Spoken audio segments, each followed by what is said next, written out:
Live.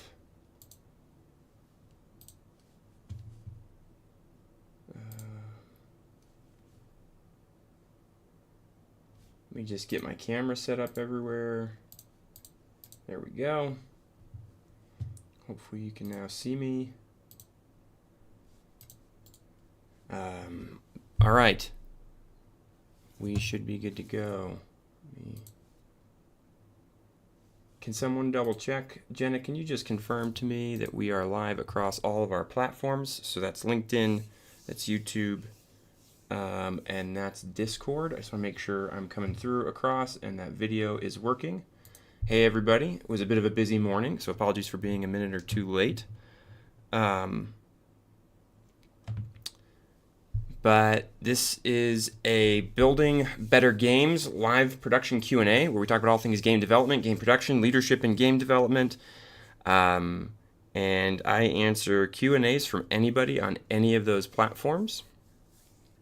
So if you have a question, shoot it towards me. A little bit about me. My name is Benjamin Carcich. I am the founder of Building Better Games. And for the last dozen or so years, I've been working in the games industry. I spent a lot of that time at Riot Games, where I worked on League of Legends, I worked on Valorant, I worked on platform, I worked on discipline development, all kinds of stuff. And after that, I thought that there was an opportunity out there in the world to make leadership in game dev better. Most leaders were not failing, in my opinion, because they were evil or I don't know, like selfish or anything like that. I often found that it was they didn't know what to do, and often they hadn't received training. And way back in the day, I received quite a bit of training in leadership in the military. It wasn't perfect, but it gave me a good foundation that I've built upon since then. So I consider leadership the through line of my career, and my objective is to help leaders in game dev help their teams and games succeed. Often we're solving the wrong problems. I want us solving the right ones. All that said, I like doing these Q&As. It helps. I hope it helps others. It helps me just stay in touch with people who are out there. What are they facing? What are people seeing? So if you are in any of LinkedIn, YouTube, or Discord and you have a question, shoot those questions my way. If you just want to say hi. Also, if you just have a topic you're interested in, that you're thinking about, that you don't really have a specific question, but you're curious my thoughts on it, that's also fine. Just say like, hey, I'm curious your thoughts on blah, and I can go ahead and handle something like that as well. So yeah, for those of you that are here already, thank you. And with that, we'll wait for some questions. While we're waiting for some questions, what should I riff on today? Oh man, I've had some things that were top of mind the last few. This time, I would say, the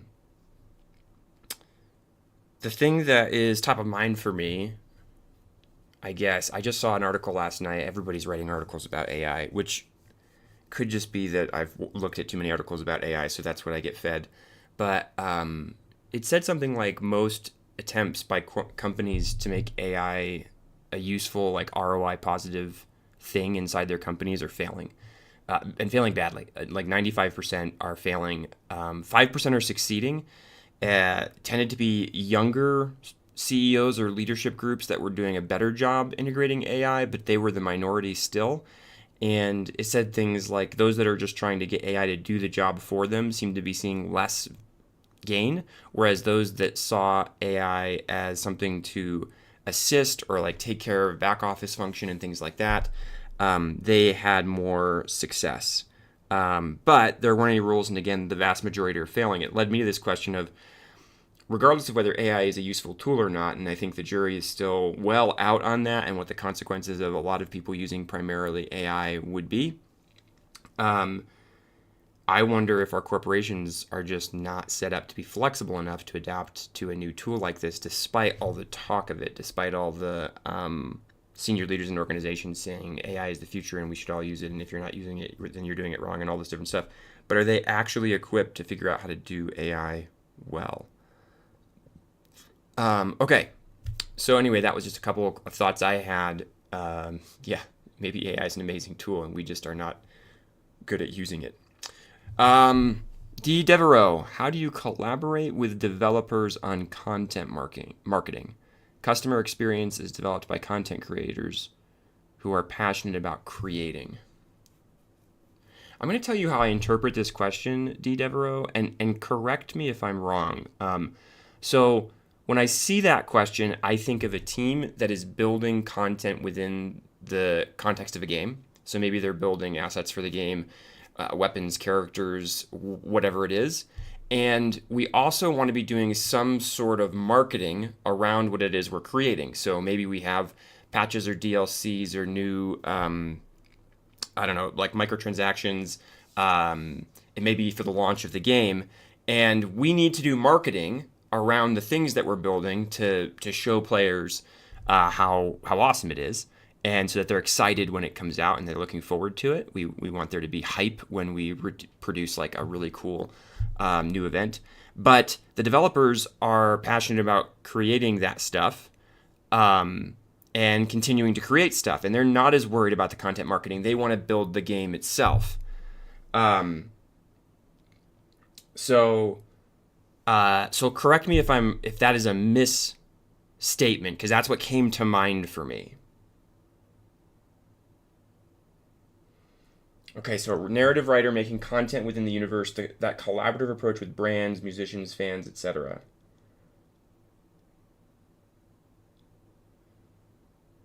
Are you the on the content marketing side looking to collaborate with developers, or are you on the developer side looking to figure out how to integrate into the content marketing? Like, how do we actually get marketing out there? You're in the middle. Okay. So right away, whenever anybody says that someone's in the middle, that doesn't mean it's wrong. I immediately go, okay, cool. How do I be as not in the middle as possible? Which I think that's what you're asking basically, is like, how do I get these groups to collaborate with each other, and do that in a way that's efficient. So when I've seen this go poorly, I find it to be a lot of tossing stuff over the fence between the two sides. It doesn't mean that this can't work. It usually just means it's very inefficient. The feedback loops are very long. When I've seen this go well, if it's possible to fully embed some of these people together, at least some amount of the time, where there's a shared, clear goal state, and maybe one of your roles would be actually to create that. Hey, what is it that we're trying to do together between these two sides as somebody in the middle? What is the shared goal that we can all get behind? And I recognize that for the developers, look, I'm not asking you to do this as your whole job. I don't want you to fall behind on developing a game or product or whatever it is you're doing, just so that we can have these content marketing goals. Simultaneously, the content marketing is part of this being successful, right? We need to, in game development, we need to blend a creative vision with a business vision. So what I would try to do is say, how can I have you at some frequency? And in extreme cases that could be daily, or it could be they sit next to each other if you're co-located or something like that, but that's less likely. But at least like once or twice a week, coming together and talking about how this is going, what can be done, what's looking really good, what's not, like what are the most important challenges that we have in order to achieve the objective. I've actually seen publishers and publishing side of things, like basically the marketing side, fully embedded on teams that were regularly producing content. Now, in your case, you're interacting with a bunch of different, sounds like brands, musicians, fans who are all out there. And one of the cool things, especially if it's a fan, is allowing them to be in somewhat close collaboration with the team, even if there's some guardrails around that, so that you don't reveal anything too sensitive to people who might not have the context around it. But if you're dealing with brands like musicians and whatnot, yeah, for me, it's how do I step as much as I can out of the middle and instead be the facilitator of this conversation, to allow them to talk to each other and see each other as human and not as the other. Because anytime you end up with two different groups, you have the risk of an us versus them emerging. And it can be really common. Hey, we're trying to do our thing and we care about this and this is our objective. And, you are annoying me by coming in and talking about, we've got marketing goals, and vice versa. The marketing team is going like, look, we're trying to help this be successful. We want to see this thing succeed. And why aren't the developers able to just like, can you throw us a bone here? We just need a little bit. Can you give us a little bit of time or a little bit of effort or energy? And both feel constrained because they feel pulled in their own direction. So first thing, shared vision. Second thing, can you talk to the leaders of both groups so that they understand that and can help make it okay or even incentivize the two different groups to be working together. And sometimes this is just through showing them when it's not working. So anyway, let me see. So I'm going to read back. I think you've got some notes in there. Community controlled YouTube effect, sync licensing, custom merch with skins, allow the fan to join the ecosystem. Yeah, and I think one of the other things that you gain from like allowing fans in is you get a lot of. It's really like honestly, it's fantastic PR. Right? If a fan can come back and say like, "Oh my gosh, I was doing this cool thing, and they reached out to contact me to collaborate around this, and I actually got to like talk to the developers, and I got to see this thing, and I got to see this other thing." That can be so cool for that person, but also for the broader community as they see that engagement happening. Now, there are obvious limitations there. If there's like a gajillion of these happening, I'm constantly dealing with 10 or 12 of these. Now we've got to figure out how do we load balance this across the developers that we have, especially if there's like a limited number of developers and a lot of different people trying to do content marketing.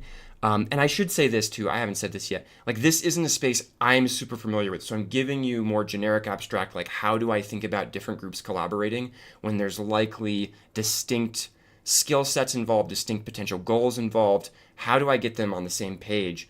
I come back to sort of core leadership things of what does it mean to establish the goal? What does it mean to incentivize people towards that goal? And for your role to not be somebody who actually is trapped in the middle, but someone who's allowing them to interact with each other more directly as much as is possible. And again, at a frequency or cadence that makes sense. And that'll depend on deadlines and budgets and all these sorts of things that I don't have great context on. You have a lot more of an idea there. But yeah, most of the time when I see something like this isn't an uncommon pattern in human organization to have two different groups that are required both to do something, but it doesn't seem like it's either of their main role or it's one of their main role and not the other. It's a lot about how do we help both understand the reason, the value, the meaning behind what they're doing, so that they can share that, talk to each other about that. The old, there's a marriage counseling thing where you say you don't want the two people facing each other and arguing like as if the other person is the problem. You want them standing shoulder to shoulder and looking at the problem.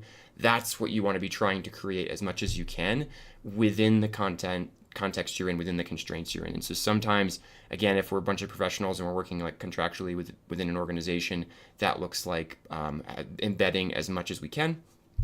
But if you're not, then I would say, okay, how do we, as best we can, replicate that and still share the goal?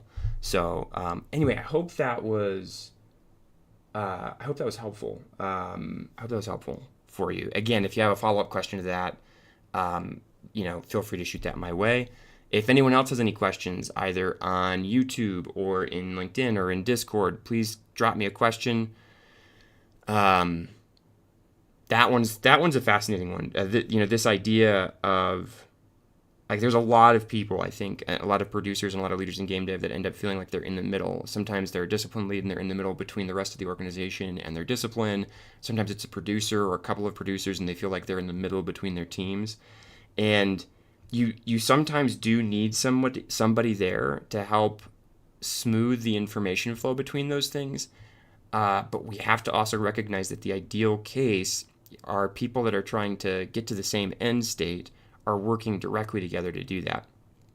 And I think that should be something that all leaders, all producers in game development should be focused on. That's where we should be spending time when we end up in these situations. And when I see those meetings go away or get too big or start funneling, I call it like a 1 to N or N to 1 problem, where there's like a large number of people and they all have to go to one person who relays that information to the organization behind them. So it's an N number of people, like a large number of people over here, they all go to one person and that one person goes out behind them to an N number of people.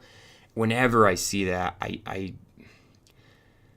it rarely seems like it's the best choice. I was in a large organization where we had more local, like direct, cool, we're talking directly with you, there were still representatives to some extent, but we're talking directly with our partner person on the other side. And then the organization was like, this is too complicated and I think what actually happened was we couldn't see everything as clearly. So what we'll do is we'll put somebody in the middle whose job it is to see everything. And they became what I call an information hub. I view it as a production trap, and they did a good job with it. But it put this extra jump between the teams that needed the work done and the teams that were doing the work. And they really needed to work with each other. And when you have that extra jump there, everything just gets slower. And it was, sometimes teams were inappropriately put on blast, or you'd have somebody who would try to like go past the person in the middle in order to get who would have to go past the person in the middle in order to get to the person that they wanted to talk to. They'd skip past, and it didn't, they'd get in trouble for that. They would get punished. They'd be like, oh no, you have to talk to this one person. So anyway, yeah. All right. Any other questions, feel free to kick my way. I know we're not getting much in. It doesn't look like we've got a ton of people on today. Maybe this time slot is not the best. If you have feedback about that too, let me know. But yeah. Again, anything you want me to riff on, anything else you want me to talk about. If we don't get too many more questions, we'll probably wrap this early. But there's always something to talk about. So let me just check across. Yeah, anybody on YouTube? We've got a few people on YouTube. Anybody on YouTube have a question around production? Then, so I can always talk about state of game dev. It's been interesting. I've been looking into. Well, actually, so I recently released a video on the Stop Killing Games initiative, where they'd done a dev guide, and the Stop Killing Games, like Ross, had worked with some developers to put that together. And I ran through it with some developers I know who were willing to talk to me about it. One of them is for the initiative, one of them is against it. And I think it was really enlightening for all involved to broaden the perspective and to realize, like, okay, maybe there is. I think the people who were opposed to the initiative, like the SKG sort of stance of, hey, games should be made accessible after shutdown. Those who were opposed to that, and for a bunch of reasons, thought harder about, like, how could we make this work? What's the value of this? Players clearly are interested in this and want this. And there are some interesting things that are going on here that could be problematic. And the person who was for the initiative after the conversation was like, there are some things here that I hadn't thought about that are big challenges, that are big issues with this that may make this not practical to do. So I think it was eye-opening for everybody involved, and it was helpful for me because I had my intuition about it, and I did some reading around it, but I'm not an engineer. I couldn't look at it technically. The more I'm looking at that issue of, like, stop killing games, what would a regulation be? How would you build it? The more I think that there are technical hurdles. The technical hurdles are, if you spend enough time with enough engineers, you can overcome the technical hurdles. That's generally how technical hurdles work. But the legal hurdles actually seemed like they were harder. They were going to be harder because a lot of times you're dealing with people's intellectual property. So anyway, we had quite a conversation about that. Part 1 is out. Part 2 will be coming out in the future. And yeah, it's been interesting. It's been an interesting topic, and I think it reflects something about the industry, how people view games, how people view game developers, that there's actually not a lot of trust right now between game developers and players. And that's sad for me as a game developer. I find that sad. And I wish there was more. And simultaneously, it's understandable, I think, when you see how the industry has gone. I do not feel like some of the larger studios have done a good job of holding a line that orients towards the long-term value and the serving of the player when it comes to making great games. I feel like at some point in, like, the last 20 years, people started realizing, and they knew this already, but people started really realizing, like, games can be very, very profitable, and that you started leaning into the profit motive. And it's an interesting, it's an interesting study, perhaps, and will be in the future for movies, music, elsewhere, what happens when this thing that often started as entertainment or artistic expression starts becoming something that is commercialized. And some of that allows it to go out far more broadly. Like there's a lot of really fun, enjoyable blockbuster movies that have come out in the last couple of decades that I've enjoyed, and they're big budget, giant productions. None of that would have been possible if people didn't think we could make money on a big movie. Like we could, if we spent a lot of money on a movie, we could make it back. Like one of the movies I like, I wouldn't say it's like the best movie of all time, but I really like Edge of Tomorrow with Emily Blunt and Tom Cruise. And but that was like a big budget production. It was this big blockbuster, and it was a good movie. And I think maybe if you were a huge fan of the anime it was based on, I think there were some people had some objections to it, not necessarily following the IP exactly. But it was like for me as someone who didn't know that, I thought it was a really entertaining movie. I still think it's a really well done movie, and I don't think that would have been possible if there hadn't been some amount of commercialization of the movie industry. And that's true for, superhero movies, like the back when superhero movies were things that people were really excited to see, like Endgame and stuff like that.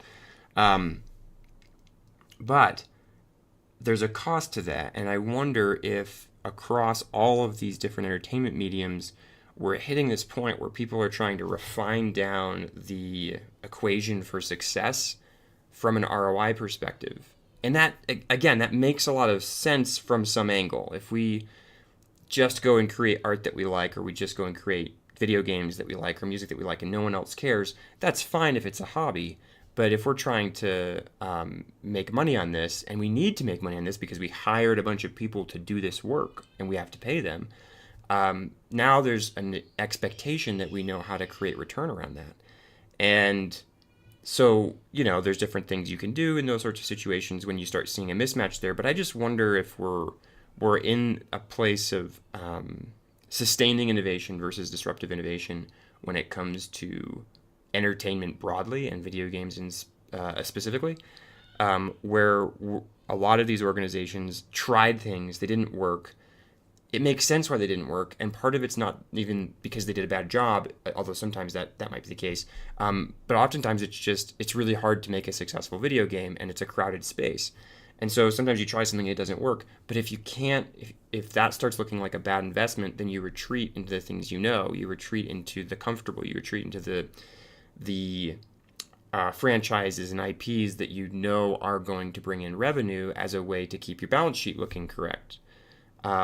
And that all makes sense in the short term. I think the promise of movies and music and games is a long-term promise. Ultimately, if you want to be a company for a long time in this space, you have to figure out how to engage with risky things in a way that doesn't bankrupt your organization. And I feel like right now we're struggling with that. The cost of game dev has gone up through multiple angles. I've talked about this before, longer dev cycles, bigger teams, higher salaries, all of those combine to make a much more expensive reality of game development. And that more expensive reality has not been compensated by increasing revenue. Revenue hasn't gone up as much, and revenue tends to be collected by already successful products and franchises. And that means that people that are trying new stuff at scale suddenly have a very, very risky proposition on their hands. And so they're oriented in I think like the wrong way. And it's subtle, but there's a short-term focus that ends up taking hold. We're like, okay, I need to start making money. I need to start thinking about this short-term. I need my company to be able to say that we had good profits this year. And so what do I do with these sorts of long-term risky bets? Well, I cut them. I remove them. I can't afford to have them as losses on my balance sheet. It looks bad. And the challenge there is that, yeah, it might look bad in the short term, but long term, what are you going to do? Because those projects where you're trying something new, they do more for you than just have a potential new hit. They also teach you new things about tools and technology and where things are going.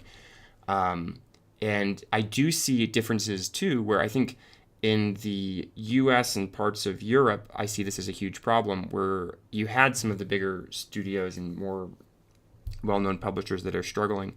I think in Japan they've doubled down on long-term innovation, and they're reaping the benefit of that. They've continued to take a long-term frame on what does it mean to create successful games. And I think you see this with Nintendo, you see this with FromSoft. Like there's a set of companies that aren't rushing to the next quarter profit, but there's a recognition that that is risky in the interim. And we'll see how this all plays out, because I think that there are ways that video games can be more efficient, can be produced at high quality for less money, with Claire Obscura, Expedition 33 being a great example of that.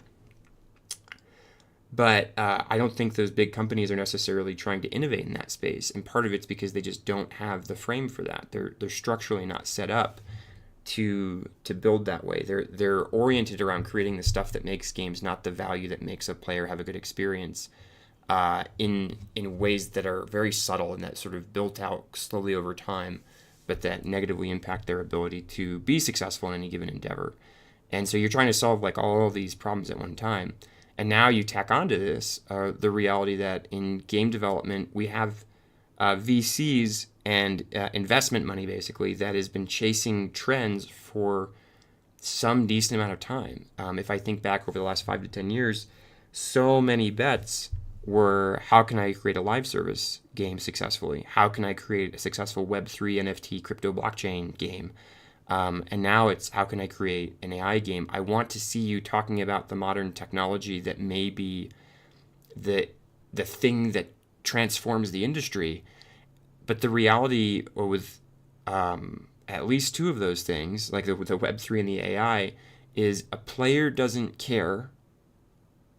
This isn't totally true, but I think it's a good way to think about it. It's a good way to frame it. So use this as a model. It's not totally right. Like there is some advantage to having a good brand and whatnot. But a player doesn't care who made the game, and a player doesn't care what technology was involved in the making of the game. Like, oh, we used WIs and not Fmod. Oh, our source control was Perforce and not GitHub. Like, players don't care. Well, we picked Asana instead of Handsoft. Like, players don't care. Players don't care about that. None of that matters to them. It is all invisible. That's all behind the scenes. They just care, did you give me an experience that I find compelling? Did you give me an engaging, player-focused game that I can hop into and enjoy alone with my friends, whatever the context is, on my phone, in VR, and VR was another, by the way, I think, trend that, like, oh, VR is going to be the future, and, maybe it still will be. It just hasn't worked out that way yet. The technology doesn't seem to be there. And so we've been obsessing, I think, about the wrong thing, and we've been acting as though if we could just get this stuff, if we could just chase the trend hard enough, then that would cause us to win. That would cause our game to succeed. And so the investors are deep in on, VR, live service, QA, AI, and Web3 and these sorts of technologies. But those are not what make great games. Those might be technological components that help in some way, but it all comes down to how does it serve the player. And so many of the conversations I've had are when Web3 was a big thing was because so much money was being shoveled into Web3 gaming, and I think inappropriately and unwisely, on the hope that like this would work out. We'd have play-to-earn games and people would love to play them. And it was like, these aren't games for gamers. These are games for investors. These are like, what in the world are we doing? This is speculation taking the form of a game. And what do you know? The vast majority of them have just done horrifically. This is not to say there's not an audience of people who might play a game like that. So I'm not saying you can't have a successful one, but just recognize that like that's not some big audience that might play something like Fortnite or World of Tanks or whatever. And, Elden Ring, like, these games have a more established, there's a player that's interested in that. There's a player need that those games try to solve. So I think while all of these things have been going on simultaneously, we've sort of lost our way. We're not investing in the right things to allow the right innovation to happen. And our larger companies are retreating into the known, and all of that's making an opportunity, I think, where we see some indies really pop out and succeed.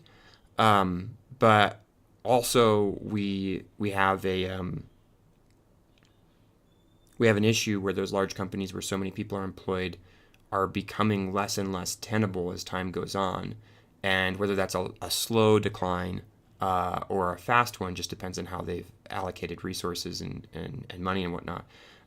So anyway, yeah, it's interesting. I would say that in the last 5 years, a lot of what would have been the like storied, famous studios that everybody just thought couldn't put a foot wrong, and if they made a mistake, it was like, well, they made a bad game. People were like, oh, that's okay. Most of their games are great. Have now gone to this place based on longer dev cycles and lower potential hit rates on what they're producing. People are kind of going like, yeah, I mean, are they really that great? And then you start looking at their practices and things like that. So anyway, a lot of stuff I'm thinking about around the games industry overall. I don't think it's hopeless. I do think that there will be I think a lot of the large companies won't be able to make that shift. So, yeah. All right, we're going to do a last call for questions. If I don't get any questions on any of the platforms, we'll probably wrap it up here. But appreciate those of you that have been watching, hearing my thoughts on various things. So it's been fun, always a good time. And thanks for showing up. But yeah, if no more questions show up on any of the platforms, I will wrap things. Give it another minute. By the way, I played quite a bit of the Battlefield 6 beta, and I think they did a really, really good job with that. So that's really cool. That's EA, that's DICE. 2042 was a bit of a mess.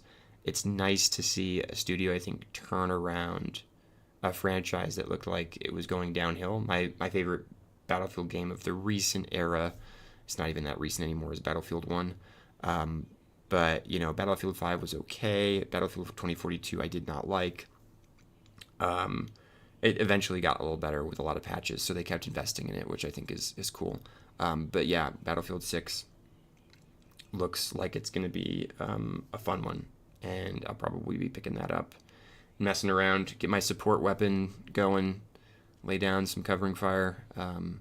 Game seems to fit pretty well. I don't know if it'll replace Battlefield 1 as my favorite one of the recent era. My favorite one in the classic is actually a Desert Storm mod for Battlefield 1942, the original.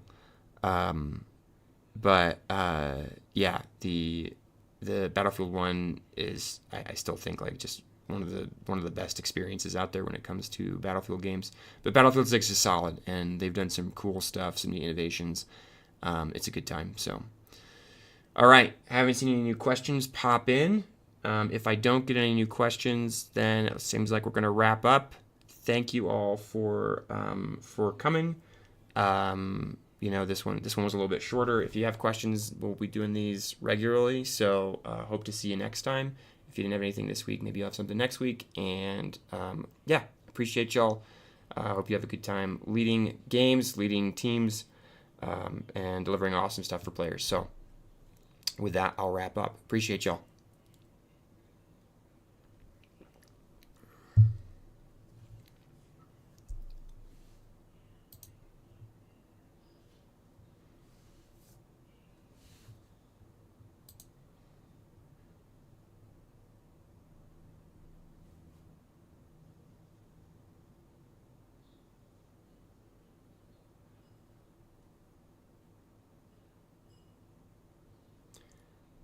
Wait a minute, did we just get...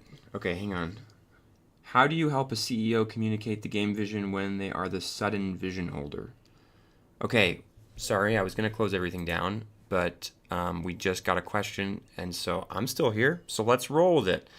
Okay, how do you help a CEO communicate the game vision when they are the sudden vision holder? So I'm assuming here, this is a question from YouTube, I'm assuming here that what's happened is there was no vision holder, or there was a vision holder who wasn't doing a good job at vision holding, and suddenly the CEO has been tapped as the vision holder. So, hey, you are now the sudden vision holder of this thing. How do you help How do you help communicate game vision? Okay. The first thing I would think you have to do is actually like you have to lock in on what you think the game vision is. I have a podcast episode I just recently recorded, a solo episode that talks a little bit about this. You can also go check out some episodes I did with Graham. But the key thing here is you want to talk about what the unique player experience that you're going to create is. You want to avoid conceptual language, which is just saying it's unique or exciting or special or fun, engaging, whatever. All games are trying to be those things.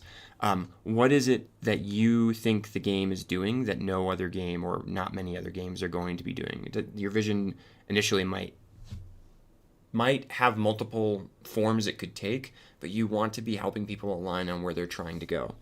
And if you so there's a framing question there. I like to put it through this lens of like, here's this high level like sentence or two that tries to describe this is what we're trying to do. This is the player experience we're trying to create. And it should speak a little bit to who the player is, what their motivations are. It should speak a little bit about what the game is, what someone does when they play it. And then you want to start shopping that around with people on the team. Because if you've become the sudden vision holder, again, there could be a lot of reasons why that happened. And I'm getting a couple more notes in here.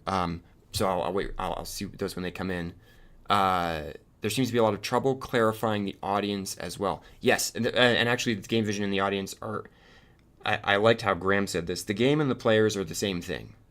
Obviously, that's not literally true, but the game, it's like the purpose of a system is what it does.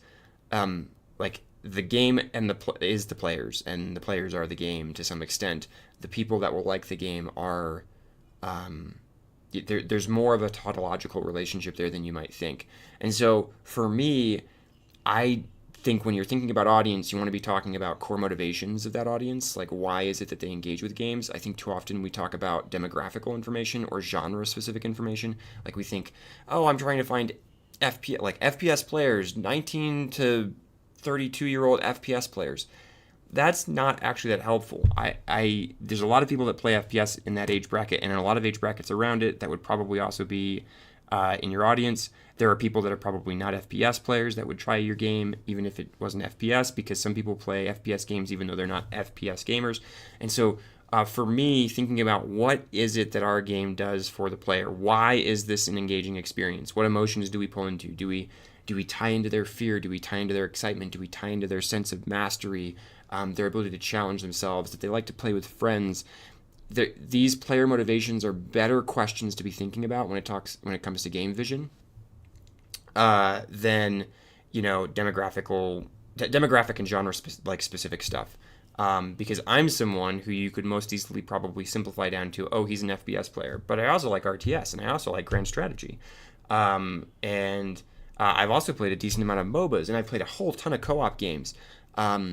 And sometimes even though I'm an FPS player, really popular FPS games, I don't like. And like, what is that? And so people are more specific, and there are different things you should be targeting, which again come down to player motivation. So you'll be thinking about the motivations of the player, not their genre, not their demographic information.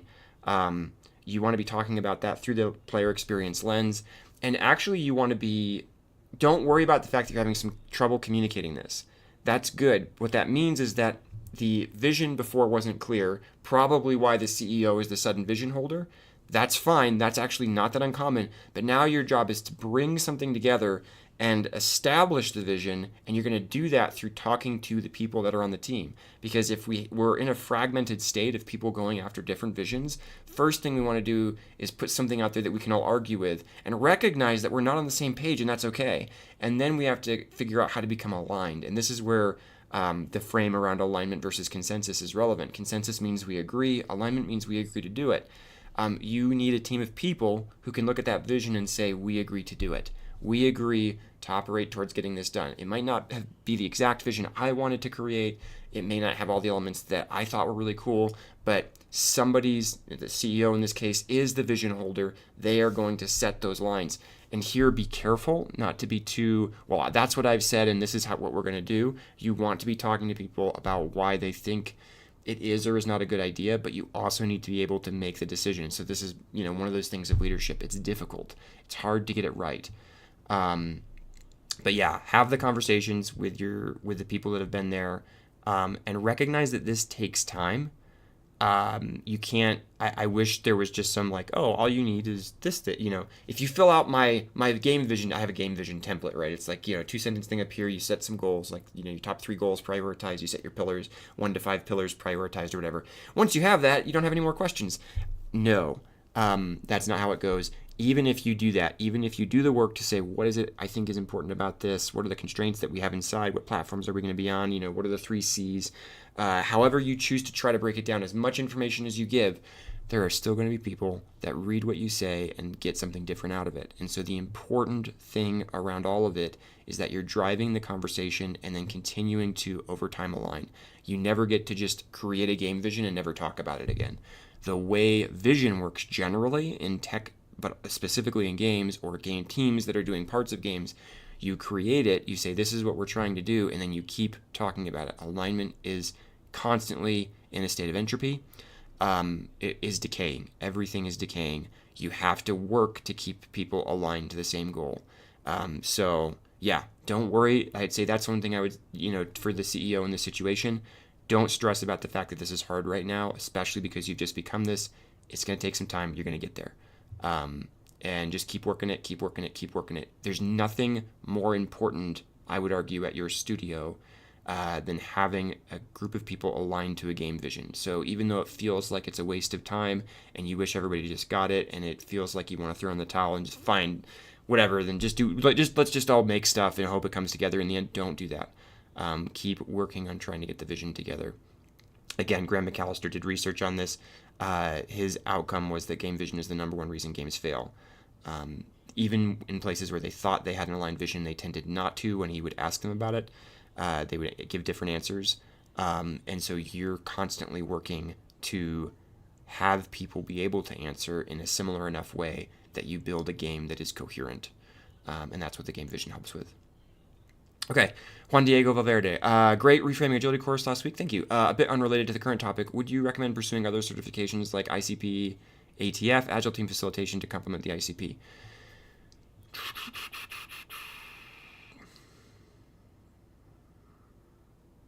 So I have some additional certifications. I found them really valuable. I was taught facilitation, and I was taught facilitation by Marcia Acker. She's a phenomenal facilitator and trainer of facilitation.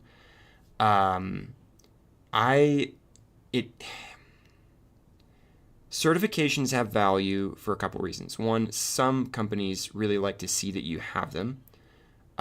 Even if they don't care about the particular certification, some companies like to see that you're continuing to learn and you're investing in your own growth. So if you were to go interview somewhere else, they can help you with credibility. If it's good training, and hopefully it is, hopefully you find good training, it will also help you in your day-to-day job. And that's really the most important thing. Does this make you a better leader, facilitator, producer, whatever it is you're trying to become better at? But there are some other benefits involved. So I would put certifications as similar to listening to podcasts, reading books by leaders, watching and going to webinars, and finding mentors and asking them questions, talking to peers, and finding like groups of people that talk about production or facilitation or leadership, and joining with those groups and engaging with them around what success might look like, and learning from that, learning from others' experiences. The training has the additional thing, like I was talking about, where some people care about certs a lot. Do I think there's a lot of people out there that care heavily about the IC Agile cert? I mean, you can sometimes go to their to like a job description, and it'll say these are the certs we care about. Like, it's a bonus if you're CSM certified or whatever, and often they're looking for Scrum certification, an Agile certification, a project management certification. It might be something like that. If you want to get better and you have the funds to do so, I think quality training is amazing. It is worth investing in. Even sometimes when you get into something bad, like when you spend money and it doesn't work out, it wasn't that great. I think over the long haul, you are likely to win more than lose by continuing to take training. Do I think you should pursue that specifically around IC Agile? Well, I'm certified with them. I think they're a great organization compared to all the other ones out there that do certification in the Agile space. I think they're the best. So that's why I'm certified to teach with them. If that is what you're trying to learn, if that's what you think is going to help you the most, then yes. But I would say don't just target it because, oh, okay, cool. Well, I got part of the IC Agile set of things. Maybe I should just go get some more. Make sure that's an area you want to grow, and then do your research around the courses to make sure that they're going to actually help you as best you can. Again, you're going to have some duds. But investment in yourself and your growth and your learning and how that positively impacts the teams and companies you're in is high. And I think it does also make you more valuable in the broader job market. So anyway, that's a complicated answer. If you want to get better at facilitation, pursuing an ICP ATF. If you want to get better at like coaching, they've got a coaching certification as well. They even have an expert coaching certification. I haven't done the expert coaching certification, but I did do the training around coaching. And I've done other, like I went at some point and became a coactive coach through a different organization. All of these are valid. And it just depends on what you are trying to become better at. All right. Kaz Kalur had a question. Assuming the team is rather large, what would be some strategies for rolling out alignment from the top across an organization in a way that can be maintained over time? I'm going to assume you're talking about alignment on the product side, and I'm just going to simplify the question down to that. So one of the things I like to think about when I'm building out a work system, there are two chains I want to create. One is the operational chain, or the process chain, you might call it, and one is the product chain. And what that functionally looks like is, how do we try to keep every layer of the organization going in the same direction around what it means to build this product? Because if we all have great ideas, but they're all different, we lose. How do we get us on the same page? And one of the ways you do that is by having somebody who is a decision maker, and they are creating the high level vision for like where we're trying to go, what the product will be, and whatnot. So how, like, the strategy for rolling this out is to go, great, what is the way that I need to get that to the one layer beneath me? And then how do we continue to cascade that down through the organization in a, what's the word I'm looking for? With a lot of accuracy. So the accuracy of what we're trying to do is maintained as we go down. And sometimes this is through the slow breakdown of that vision in a healthy way of, we know what this high level vision is. And there's somebody who owns the statement of that vision. And then we also know that we have some goals, and we make sure those goals align to that vision. And so whenever we talk about these key goals we're trying to get to, or you could call them strategies, different companies call them different things, and people get all into the semantics of that. I'm not going to go there. Whatever that next layer down is, I'll just call them goals. You have these goals. These are the goals we're trying to create. We've got them prioritized, and we know how they tie into the vision. Great. Now a team might be taking those, or a team of teams might be taking those goals and saying, okay, well, if that's the main goal that we're focusing on, how do I break that down? And maybe I break it down into epics, or maybe I break it down into user stories, or maybe I break it down into tasks, or maybe I break it down into whatever I break it down into, right? I'm just going to say we're breaking it down into epics. So I've got this team of teams, and they're taking the vision, which has been broken down into goals, which has been broken down into epics. And we're making sure, even here, that when we talk about this, we are always pointing back up. One of the simple, blunt ways to do this is every time we have a meeting or show a presentation or whatever, like a slide deck or anything, always has the vision front and center. Remember, everyone, this is what we're trying to do. It will feel painful and annoying, but it's actually this reframing mechanism. Remember, this is what everything should point to, this vision. And so as you go further down, you have this epic. Now we're working on this set of epics, and the epics we know ladder up into the goals, and we believe we know how they do that. There will be some amount of wiggle in this as you go down, and that's where conversation will need to continue happening, and conversation will need to happen at every single one of these layers. And I don't know how many layers are in your organization. So if you said the team is rather large, I don't know if you mean there's 200 of us and we're in like a 3 to 4 to 5 layer hierarchy, or it's actually a team, there's like 15 of us or 30 of us, and we have like 2 or 3 layers. But you basically have this cascade of a product chain that goes down. And ultimately, somebody working on the ground, like epics might become tasks or user stories, and those might become things that somebody actually works on. And what you want is for the developer to be able to go, oh, I'm building a piece of an inventory system. And rather than going, I will build a generic inventory system, they go, well, the inventory system is trying to solve this player problem because our game is about this. Okay, that means this is the inventory system I should be building, or this is the piece of the inventory system I should be building. That matters a lot. You want individuals on your team, all the way down to the developer, thinking in their day-to-day work, why is this valuable? Why does this matter? So that's one thing. Product chain. How do you sort of decompose the high-level vision into something? And again, depending on the scale of your organization, that could be different. It could go through a different number of those layers. Maybe you just got a couple hops. Maybe you've got many. But in all cases, there should be this ability for someone inside of that chain to ladder down and up and have it make sense. Say, well, we're doing this because that ties in, like we're doing this task because that ties into this user story, which ties into this epic, which ties into this goal, which ties into the vision for what the game is. And we can see that connection, and we can have a discussion around it if we need to. You don't want to, if you're constantly having discussions around all of that, you're going to never get any work done because you're constantly going to be aligning, and that won't be valuable. But you see, so the way I describe this is you want most of the people going mostly the right way most of the time. And the more you invest in alignment, the less time people are working, but the higher the percentage most is. Like, most of the people doing most of the time. Like, you can get that. Don't aim for 100%, but you want it high enough that we're largely going in the same direction, and that we can course correct as we go and say, oh, we're slightly off course here. I don't think that's actually in line with where we're trying to go. And then again, don't have that be a negative thing. Have that just be a learning thing. Hey, you built this system. Why did you build that? How do you think that relates to the goal? Oh, it does because of this. Got it. Like, an example of this from when I was doing map development, we were making a map that was supposed to have a fantasy feel. It was supposed to be somewhat dangerous, but more of like some people are gonna kill me for this on the team. It was almost like a Disney or maybe a Lord of the Rings Shire type, where yes, there's an edge to this world, but it is actually a light, fantastical green place.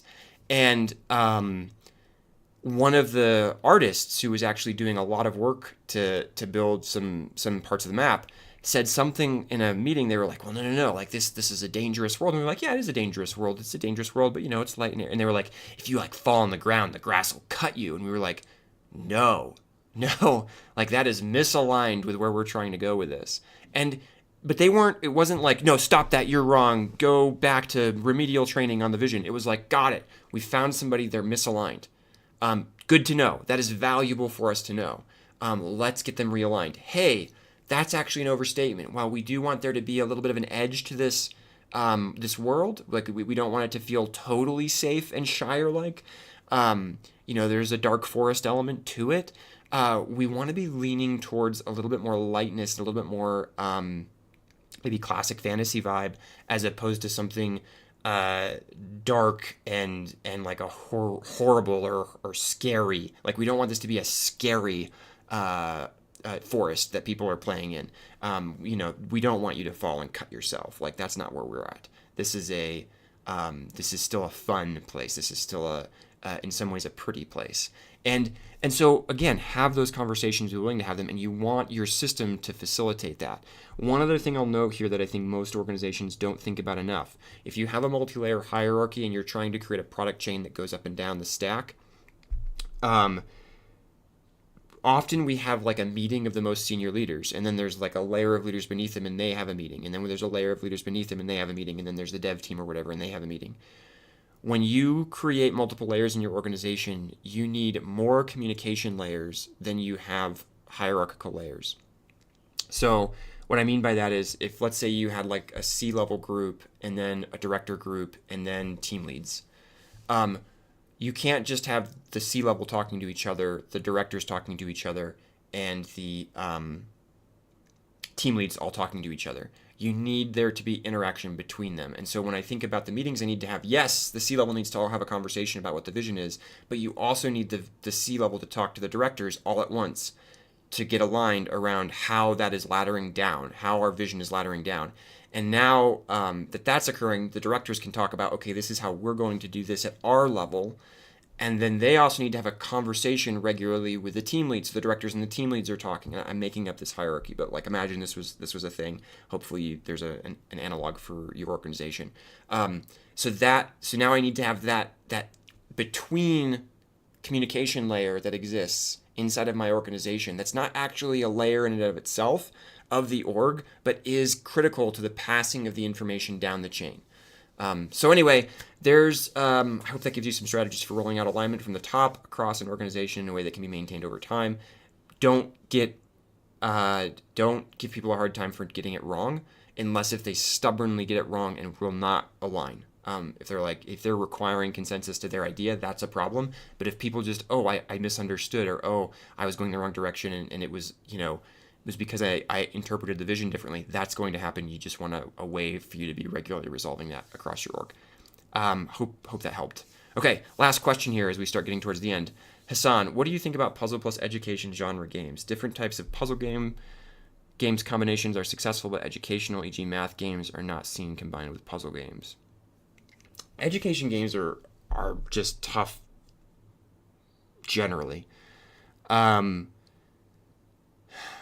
It's funny because I learned a lot about different things from games that had historical elements to them. Like Europa Universalis is an interesting game where it's not perfect, but they place a world in front of you, and you realize like, wow, there were all these little kingdoms and duchies and groups everywhere, and they teach you a little bit about geography and the history of the world.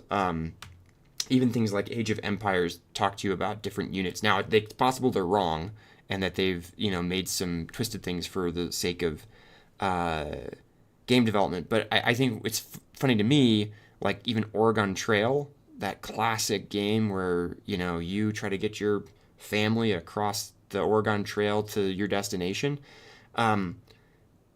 Even something like that was, which by the way was a very early roguelike, which is kind of hilarious. Even something like that was educational in some ways. It put you in a different space. It taught you a little bit of history. It taught you a little bit of geography. It taught you a little bit about what it was like to live before. And it wasn't perfect, but it did describe a bunch of things accurately. So anyway, puzzle plus education genre games. Education games are tough because you have to, if you want them to be successful games, as a game and a game primarily for players, then the education is somewhat masked, like in Oregon Trail or Europa Universalis. It's an after effect. If it's primarily an education game, then I think your audience is different, because fewer people just run towards I'd love to go play a great education game. And so you're talking about doing it with puzzle, with anything, depending on what you mean by puzzle. Sudoku is an interesting game that teaches you something about numbers and logic. And I think it's popular, though, because people wanted a game that sort of teases their brain and isn't too complicated. So I don't know. I think puzzle plus education genre games could work. You got to figure out who your audience is. Are you selling it to teachers or educators? And they're going to give it to students, or those they are responsible for educating in some way? Are you trying to market it to players, and the educational aspect of it is a secondary thing? The core game is what's important, and then you got to figure out how much are you willing to sacrifice one for the other. But yeah, there's nothing. Puzzle plus education genre games. Yeah, it could work. You could take a puzzle game that was a fun puzzle game and have an educational element to it. Looking at my own experience playing it, the educational element needs to be really smoothly integrated, because if it's like, here's a bunch of text about why the puzzle you solved is relevant historically or something like that, I skip that. Like throughout my whole career of playing games, I just skip. I cared about playing the puzzle. But could you get, Math Blaster, things like this, could you get somebody doing something and learning math or other things via puzzles? Yes, I think you could. The question is, will it be looked at the same, and who are you marketing it to? So anyway, yeah, there's some random thoughts. I haven't really thought about puzzle plus education genre games. Again, could work. Almost anything could work if you get it right. I would just say figure out who your audience is, know who you're selling it to. That would be the most important. So, okay, we ended up getting some questions about halfway through. They carried us towards the end. Thank you for those that arrived. We'll try to keep doing these. Maybe I'll shift the time back a little bit for some of the ones that are upcoming because it seems like the earlier time maybe was too early for some folks. But great to have you here. If you're interested in training, I'm doing another Agile Fundamentals course in late October. The last one went really well. I'm going to do another, it's going to be 4 days, 4 hours. I also have a couple online courses. There's a Discord server you can join. I've got a podcast you can listen to that I'm putting out into the wild on a regular basis to try to help people lead better in game development. And last thing, I actually have a game dev leadership accelerator that I'm spinning up. It'll probably start in September. And the intention of that is to take leaders who have never been trained in how to be leaders and help them think through what it would mean to be a better leader, to just improve the chances that their team and game succeed pretty directly. And again, it's just something that most people don't have access to. They often end up in leadership roles, have never been trained for it, don't quite know what to do. So I walk through concepts of leadership, culture, product vision, and process in that, spending 4 weeks on each. And the intention of it is actually to allow you to, it might be like, I had several people who really just, they weren't quite sure what to do, what the next level was for them, and that seemed to give them a lot of clarity around it. It was a way of going, I'm at X level, I'm a mid-level producer, I'm an associate producer, I'm a whatever, and I want to hit the next thing, but I'm not sure what I should be looking at. I'm not sure what behaviors I should be exhibiting. It can answer some of those questions, and it can help you see a broader frame around what it means to lead well, and help you do that so that you have a bigger impact and you can start understanding what it means to advance inside of your organization and really have a much more positive impact on the game you're building, and ultimately on the players. So anyway, more information on that to come. Follow me on LinkedIn if you want to see more things in that space. And thanks a lot. I appreciate you all for being here. Thanks for those that came in later, and love the questions today. So always a good time. All right, cheers.